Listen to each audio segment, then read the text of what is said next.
Let's talk about the suites and their balconies, and specifically the Juliette balconies. We took a conscious decision to, instead of sort of the conventional balcony that juts out, choosing Juliette balconies. Juliette balcony being essentially, you have an opening to the outside and you have Juliette railings, which kind of is your threshold between your home and the outside.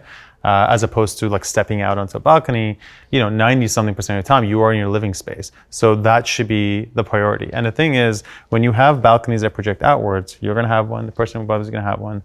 Your living space is compromised in light coming into your unit. Yeah. So light coming into your unit is reduced by something like 15% when you're sitting in your space. And that's your 90% of your time in your living space. Okay, the thing about Juliette balconies that are, the reason, it's funny, they're called Juliette because it's from Romeo and Juliet in Verona. It's sort of it is a romantic form of architecture because it allows you to sort of be inside your space.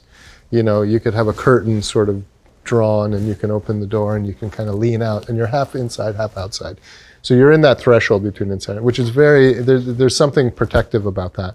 And I love the way that we have those sort of facing the park especially, right? So you can have that kind of intimate relationship of being able to be in your suite, have the privacy, have the protection, and kind of look out and be into the park. So you talked about you can kind of feel being in your unit, but also feel being in a park. But not just a park, but also the rest of the city. If you're leaning out of your Juliette here, you're inside. This is what you're experiencing and feeling. And you don't have to necessarily actually lean out. The beauty of not having this balcony obscuring your light and view, you're sitting in your living space, you look out and this is what you feel. I think that's if the context out here wasn't so beautiful, sure, let's block it up.